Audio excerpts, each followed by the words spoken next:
নমস্কাৰ মই মোৰ চেনেল এছআৰ ব্লগ মাইনুলে আপোনালোক সকলোকে স্বাগতম কৰিছো আৰু আজি এটা নতুন ভিডিও লৈ আপোনালোকৰ মাজলৈ আহিছো ভিডিওটো কি এটা নতুন ৰেচিপিটো হৈছে আমৰ জেলি আমৰ সিজন আম খতম হৈ যোৱাৰ পিছত আমৰ জেলি বনাবলৈ দিগদাৰি হ'ব আম নাথাকিব সেই কাৰণে মই ভাবিলো আম থাকুতে আমৰ জেলি এটা বনাই থওঁ আৰু সেই আমৰ জেলিটো মই কেনেকৈ বনাইছো তাকে আপোনালোকক দেখুৱাম আৰু বহুতেই ধুনীয়া হয় ঘৰত বনালে খাবলৈ বহুতেই ভাল হৈছে চাই থাককচোন মই কেনেকৈ আমৰ জেলিটো বনাইছো আপোনালোকক দেখুৱাম এয়া মই দুটা আম লৈছো আম দুটা ধুনীয়াকৈ মই ধুই ভালকৈ শুকুৱাই লৈছো এতিয়া আম দুটাক মই এনেদৰে আম দুটাৰ পৰা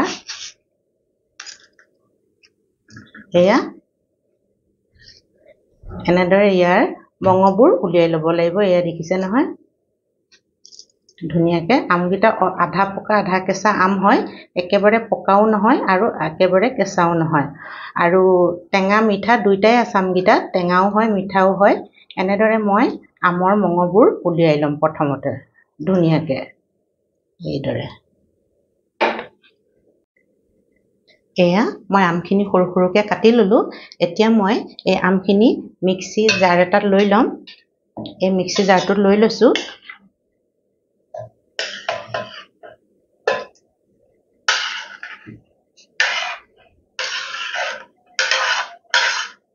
এয়া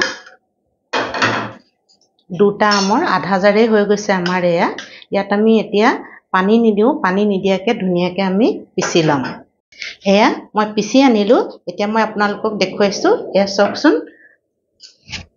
এয়া একেবাৰে মিহি হৈছে দেখিছেনে এনেদৰে একেবাৰে মিহিকৈ পিচিব লাগিব যাতে গোটা গুটি নাথাকে গোটা গুটি থাকিলে জামখিনি বেয়া হ'ব খাবলৈ আৰু গোটা গুটি নোহোৱাকৈ এইখন চাকিও ল'ব পাৰে মই ভাবিছোঁ চাকি লোৱাৰ কোনো প্ৰয়োজন নাই একেবাৰে মিহি হৈছে এনেদৰে মিহিকৈ পিচি ল'লেই হ'ব এয়া মই গেছত কেৰাহীখন উঠাই দিলোঁ আৰু এতিয়া এয়া পিচি থোৱা আমৰ পেষ্টখিনি ইয়াতে ধুনীয়াকৈ মই দি দিছোঁ আৰু ইয়াত পানী আমি পিছোঁতেও অকণমানো ইউজ কৰা নাই আৰু এতিয়া আমি এয়া বনাওঁতেও পানী ইউজ কৰিব নালাগে পানী ব্যৱহাৰ কৰিব নালাগে এয়া কেৰাহীত দি দিলোঁ আৰু এতিয়া মই গেছটো জ্বলাই দিছোঁ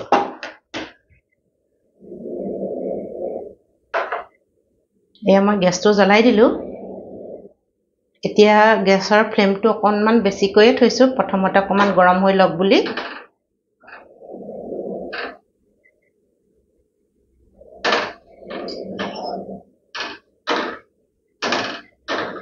এতিয়া মই এইখিনি লৰাই থাকিম আৰু গেছটো চিমত থৈছোঁ এতিয়া মই এনেদৰে আমখিনি লৰাই থাকিম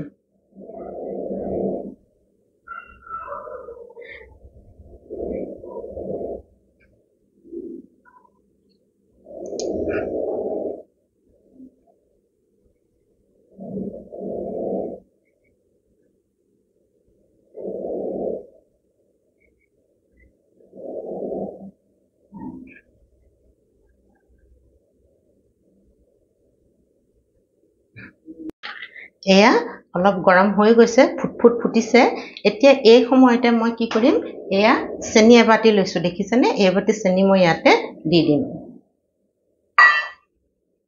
এতিয়া চেনি দিয়াৰ পিছত গেছটো অকণমান বেছি কৰি দিছোঁ আৰু ভাল ধৰণে মই লৰাই থাকিম এয়া চেনি দিয়াৰ লগে লগে অকণমান পনীয়া হৈ গৈছে এয়া চেনি দিয়াৰ লগে লগে অকণমান পনীয়া হৈ গৈছে গেছটো অকণমান মই বেছি কৰি দিলোঁ এতিয়া অকণমান মিডিয়ামতে ৰাখিছোঁ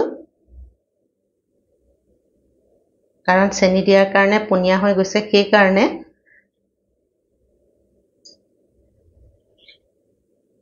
আৰু ভাল ধৰণে মই লৰাই থাকিবই লাগিব নতুবা তলত লাগি যোৱাৰ ভয় থাকে সেইকাৰণে আমি গেছৰ ওচৰৰ পৰা আঁতৰি নগৈ মেংগো জেলি বনালে আমি ওচৰতে থাকি হাতাৰে লৰাই থাকিব লাগিব নতুবা কি হ'ব আমি গেছত বহুৱাই থৈ যদি আঁতৰি যাওঁ তলত লাগি যাব, সেইকাৰণে এয়া অকণমান মানে কষ্ট হয় আৰু এই মেংগ' জেলি বনাবৰ কাৰণে, আমৰ জেলি বনাবৰ কাৰণে, কাৰণ অকণমান দেৰি লাগে বাৰু দেই, কাৰণ লৰাই থাকিব লাগিব আৰু গেছটো কমত দিব লাগিব। বাকী একো দিগদাৰী নহয়, বহুত সহজতে হৈ যায়, বস্তুও বেছি নালাগে, আম আৰু চেনি নহয়নে, বাকী একো বস্তু নালাগেই, এই দুটা বস্তুতে বনাব পাৰি।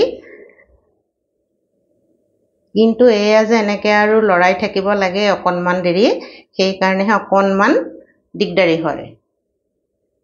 দিগদাৰী আৰু কি, খাবলৈ হ'লে অকণমান কষ্ট কৰিবই লাগিব নহয়নে। আমাৰ ধুনীয়াকৈ হৈ গৈছে দেখিছেনে, ধুনীয়াকৈ মই লৰাই আছোঁ, এনেদৰে লৰাই থাকিব লাগে। আমৰ জেলি খাই বহুতে ভাল লাগে আৰু ৰুটিৰ লগত, ব্ৰেডৰ লগত নহয়নে, আৰু আমৰ জেলিটো আমাৰ স্বাস্থ্যৰ কাৰণে বহুতে উপকাৰী। আম আমাৰ শৰীৰৰ কাৰণে বহুতেই উপকাৰী, তাতে আমৰ জেলি, আম আৰু এটা ছিজনতহে ওলায় নহয়নে বাৰু, আমৰ ছিজন নহ'লে আমি আমৰ এই জেলিটো খাব পাৰোঁ। বজাৰত কিনিবলৈ পায়, এনেকুৱা নহয় যে বজাৰত নাপায়, ঘৰতে যদি বনাই ল'ব পাৰি তেতিয়াহ'লেতো আৰু ভাল কথা। সেইকাৰণে মই ভাবিছোঁ এয়া আমৰ জেলি অলপ বনাই থৈ দিওঁ। এয়া মই লাহে লাহে এনেদৰে লৰাই থাকিম। অলপ ডাঠ হৈ আহিছে আৰু এয়া দেখিছেনে, আগতকৈ অলপ ডাঠ হৈছে। এতিয়াও আৰু অলপ দেৰি কৰিব লাগিব, আৰু মই কি কৰোঁ, মাজে মাজে অকণমান গেছটো বেছি কৰি দিওঁ, আৰু এতিয়াই বেছি কৰি দিলোঁ আৰু এনেকৈ লৰাই থাকোঁ।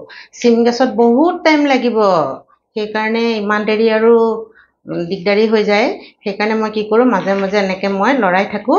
তাৰপিছত এতিয়া গেছটো আকৌ কম কৰি দিলোঁ আৰু অকণমান দেৰি ঢাকোনখন মাৰি দিছোঁ এনেকৈ, নতুবা ফুটফুটকৈ ওপৰলৈ ফুটি আহে, গাতে পৰিব। সেইকাৰণে মই অকণমান ঢাকোনখন মাৰিও দিওঁ মাজে মাজে, আকৌ মাজে মাজে খুলি চাই থাকোঁ। এতিয়া আমি ইয়াত অকণমান নিমখ দি দিওঁ। এয়া অকণমান নিমখ দিলে কি হ'ব, অকণমান নিমখ দিলে কি হ'ব, মিঠাৰ বেলেঞ্চ হৈ থাকিব। একেবাৰে মিঠাত অকণমান যদি আমি নিমখ দি দিওঁ তেতিয়া খাবলৈ ভাল হয়। এয়া হিলাই আছোঁ এনেদৰে।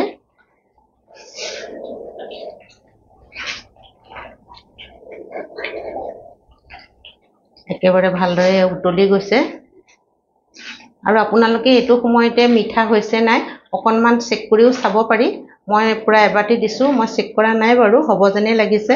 মোৰ আন্দাজটো আছে, যদি কিছুমানে কম মিঠা খায় তেতিয়াহ'লে কম দিব, আৰু নহ'লে এবাটি দিবই লাগে বাৰু।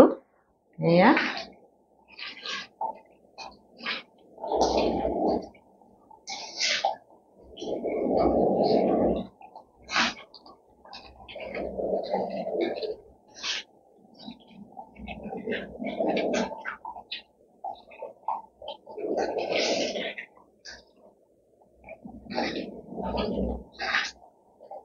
অলপ ডাঠ হৈ আহিছে, কিন্তু এতিয়া হোৱা নাই। আমি এনেকৈ পেলাই চাইছোঁ, গোটেইখিনি পৰি গৈছে। এতিয়া আৰু অলপ দেৰি ডাঠ এনেকৈ গেছতে দি লৰাই থাকিব লাগিব ডাঠ হোৱালৈকে, তেতিয়াহে আমৰ জেলিখিনি তৈয়াৰ হ'ব। এতিয়া হোৱা নাই, এয়া পৰি গৈছে নহয়, এনেকৈ মই চাইছোঁ, আৰু অলপ দেৰি এনেকৈ লৰাই থাকিব লাগিব।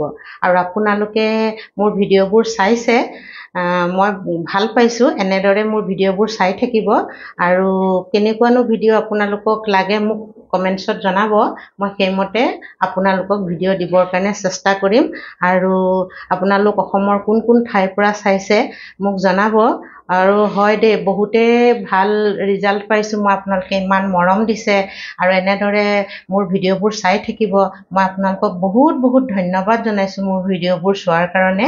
আৰু ভিডিঅ'বোৰ চাই যেতিয়া আপোনালোকে ইমান ধুনীয়া কমেণ্টছ কৰে, কমেণ্টত লিখে কথাবোৰ, মোৰ খুব ভাল লাগে। আপোনালোকক দেখা নাই, তথাপিতো মোৰ ভাল লাগে যে ভিডিঅ' চায়ে আপোনালোকে ইমান ধুনীয়াকৈ লিখিছে নহয়নে বাৰু।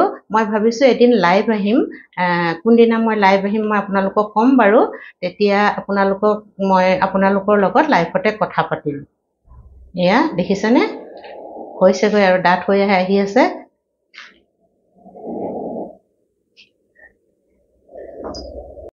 এতিয়া মই ইয়াত এটা বস্তু মিলাই দিম ইয়াত অকণমান সিৰকা মিলাই দিম এটো ভিনেগাৰ হয় হোৱাইট ভিনেগাৰটো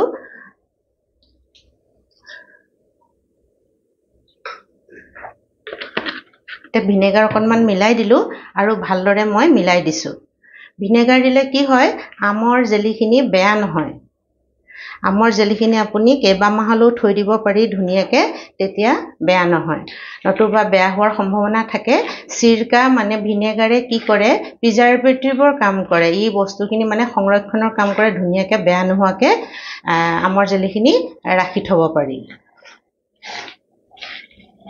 এয়া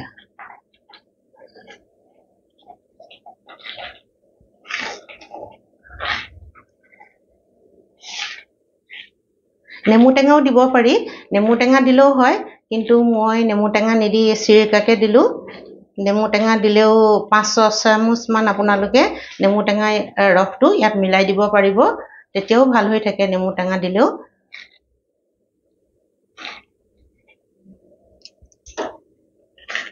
এয়া আমৰ কালাৰটো একদম ধুনীয়া হৈ আহিছে দেখিছেনে আৰু ডাঠ হোৱাৰ লগে লগে ৰংটো বহুত ধুনীয়া হৈ আহিব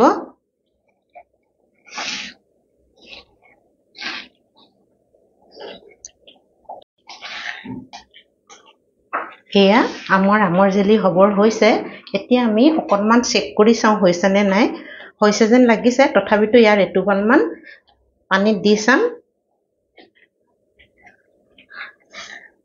এয়া মই এটুপালমান পানীত দি চালো এতিয়া দেখিছেনে এটু ধুনীয়া হৈ আছে একে জেগাতে আছে এটু ইফাল সিফাল হোৱা নাই মানে পানীত বিয়পি যোৱা নাই মিলি যোৱা নাই গোটা হৈ আছে এয়া আমাৰ জেলি হবৰ হৈছে আৰু হলে বুলিয়ে ধৰিব পাৰি ইয়াতকৈ যদি আমি বেছি কৰি দিও কি হ'ব তেতিয়া মানে টাইট হৈ যাব বেছি টাইট হোৱাটো ভাল নহয় আৰু প্লেট এখনতো মই এনেকে লৈ দেখাইছো অকণমান এয়া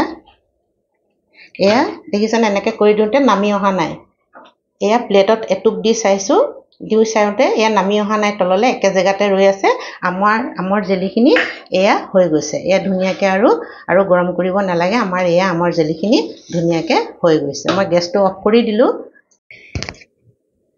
এয়া আমাৰ জেলিখিনি হৈ গ'ল গৰম হৈয়ে আছে এতিয়া আমি এইটো বটল লৈছো মই ধুনীয়া এইটো জামৰ বটলে আছিলে আমাৰ এইটো বটল ধুনীয়াকে মই ধুই ৰ'দত শুকুৱাই লৈছো যাতে অকণমানো পানী নাথাকে ভালদৰে মুছিও লৈছো আৰু এই হাতাপাটো মই ধুনীয়াকে মুছি লৈছো যাতে অকণমানো পানী নাথাকে এতিয়া আমি এই জামখিনি লাহে লাহে বটলত ভৰাই দিম ঠাণ্ডা হলে গুট মাৰি যাব টাইট হৈ যাব তেতিয়া ভৰাবলৈ দিগদাৰি হ'ব সেইকাৰণে এতিয়া আমি বটলত গৰমে গৰমে ভৰাই থৈ দিম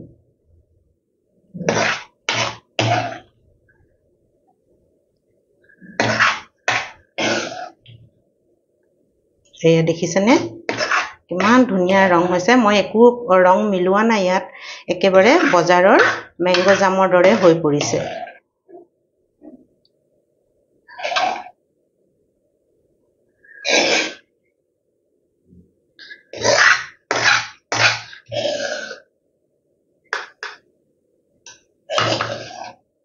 এয়া এক বটল হৈ গৈছে দুটা আমাৰে চাওকচোন বজাৰত কিমান দাম হয় এবটল জামৰ প্ৰাইসটো এতিয়া আমি দুটা আমেৰে এটা আমৰ সিজন আম সস্তাও নহয় নে সেইকাৰণে মেংগো জাম যদি আমি এনেকে বনাই থওঁ একেবাৰে মানে বজাৰৰ দৰে হৈছে আৰু দে একেবাৰে আৰু সস্তাও পৰে এনেকে বনাই থলে সস্তাও পৰে এ দেখিছেনে মই ধুনীয়াকে সব সুচি কেৰাইখনৰ পৰা এয়া ইয়াত ধুনীয়াকে আৰু এনেকে আমি অকমান লৰাই দিছো ভালকে হ'বলৈ এয়া সব এতিয়া কিনাৰত লাগি থকাবোৰ মই ধুনীয়াকে মুছি লম এয়া মই বটলত ধুনীয়াকে ভৰাই দিলো এ দেখিছেনে এটো জামৰ বটলে আছিল কিষান জামৰ বটল আছিল মেংগো জামে আছিল এ দেখিছেনে কিমান ধুনীয়াকে মানে একদম হৈ গৈছে আৰু বটল হৈছে দুটা জামত দেখিবলৈ একেবাৰে কিনা জামৰ বটলটো হে জামৰ বটল আৰু দেখিবলৈ কিনা জামৰ দৰে লাগিছে এতিয়া আমি খাব নোৱাৰো কাৰণ বহুত গৰম হৈ আছে এতিয়া 3-4 ঘণ্টা মান লাগিব ঠাণ্ডা হতে ফ্ৰিজতো থব পাৰি কিন্তু মই এতিয়া প্ৰথমতে ফ্ৰিজত থব নালাগে প্ৰথমতে ৰুম টেম্পাৰেচাৰতে নৰ্মেল কৰিয়ে মানে ঠাণ্ডা হ'বলৈ দিব লাগে। তাৰ পিছতেহে আমি ফ্ৰিজত থ'ম। এতিয়া এইখিনি ঠাণ্ডা হোৱাৰ পিছত আপোনালোকক মই আকৌ দেখুৱাম এবাৰ। এয়া বটলত ভৰাই থোৱা আমৰ জেলিখিনি বা আমৰ জামখিনি ধুনীয়াকৈ ঠাণ্ডা হৈ গ'ল। আৰু এতিয়া 2-3 ঘণ্টাৰ মূৰত এয়া মই বটলটো আপোনালোকক দেখুৱাইছোঁ আৰু মই এতিয়া খুলিও দেখুৱাম। চাওকচোন কিমান ধুনীয়া হৈ আছে। এয়া দেখিছেনে? একেবাৰে আমৰ জামখিনি ছেট হৈ গ'ল বটলত ধুনীয়াকৈ। আৰু বটলটো মই এনেকৈ উল্টিয়াই দেখুৱাইছোঁ। দেখিছেনে? বটলটো আমৰ জেলিখিনি পৰা নাই। একেবাৰে ডাঠ ধুনীয়া বটলত কিনা আমৰ বটলৰ দৰে হৈ পৰিছে। একেবাৰে এইখিনি একেবাৰে ধুনীয়া হৈ পৰিছে। আৰু এইখিনি এতিয়া আমি ৰুটিৰ লগতো খাব পাৰোঁ, পুৰিৰ লগতো খাব পাৰোঁ, ব্ৰেডৰ লগতো খাব পাৰোঁ। এতিয়া মই অকণমান আপোনালোকক উলিয়াই দেখুৱাম। এয়া বটলটো খুলি লৈ পেলানি এয়া চাওকচোন, এয়া কিমান ধুনীয়া হৈছে, বহুত ধুনীয়া হৈছে। দেখিছেনে? এয়া চামুচৰ পৰাও পৰা নাই একেবাৰে। এতিয়া মই এখন ব্ৰেডত লগাই দেখুৱাম আপোনালোকক। এয়া দেখিছেনে? কিমান ধুনীয়া হৈছে, একেবাৰে কিনা জামৰ দৰে হৈছে। আমৰ গন্ধও আহি আছে। মই কোনো এচেঞ্চ মিলোৱা নাছিলোঁ, সেইকাৰণে এয়া চাওক কিমান ধুনীয়া হৈছে। এতিয়া আমি এনেকৈ আৰু এখন দি পেলানি এটা চেণ্ডউইচ, আৰু ইয়াত ব্ৰেডো লগাই, এইখন ব্ৰেডত বাটাৰো লগাই ল'ব পাৰে। মই বাৰু লগোৱা নাই। এনেদৰে ধুনীয়াকৈ হৈ গ'ল। আৰু এতিয়া মই আপোনালোকক এনেকৈ কাটিও দেখুৱাওঁ। এয়া চাওকচোন কিমান ধুনীয়া হৈছে, দেখিছেনে? এয়া আৰু এইদৰে আমি জাম বনাই ৰুটিৰ লগত বা ব্ৰেডৰ লগত মিলাই পেলানি আমি ল'ৰা ছোৱালীক টিফিনতো দিব পাৰোঁ, বা সন্ধিয়া বা ৰাতিপুৱা চাহ একাপৰ সৈতেও খাব পাৰোঁ, নহয়নে? আৰু এয়া জাম 2টা আমেৰে মই বনাইছিলোঁ। পূৰা এবটল হ'ল জামৰ বটলটোত। আৰু ইয়াত এইখন ঢাকোনত লিখা আছে জামৰ প্ৰাইচটো কিমান গম পায়নে? 190 টকা। এয়া 190 টকা লিখা আছে। আৰু আপুনি ভাবকচোন 190 টকা কিমান দাম এই বটল জামৰ। আৰু এয়া মই ঘৰতে বনালোঁ। সম্পূৰ্ণ এবটল হৈছে। মাত্ৰ 2টা আমেৰে, খুব বেছি 20 টকামান হ'ব। 20 কেঁচা পকা আমহে আছিলে, একেবাৰে পকা আম নহয়। 2টা আম লৈছিলোঁ। 2টা আমত 20-30 টকামান পৰিবগৈ চাগে। 1 কেজিত 40-50 টকা দি কিনিছিলোঁ মই। আধা কেজি আম হ'ব 2টা আমত। আৰু সেই 2টা আমেৰে এবটল আম হ'ল। আৰু এই বটল আমি বজাৰত কিনিবলৈ গ'লে 190 টকা।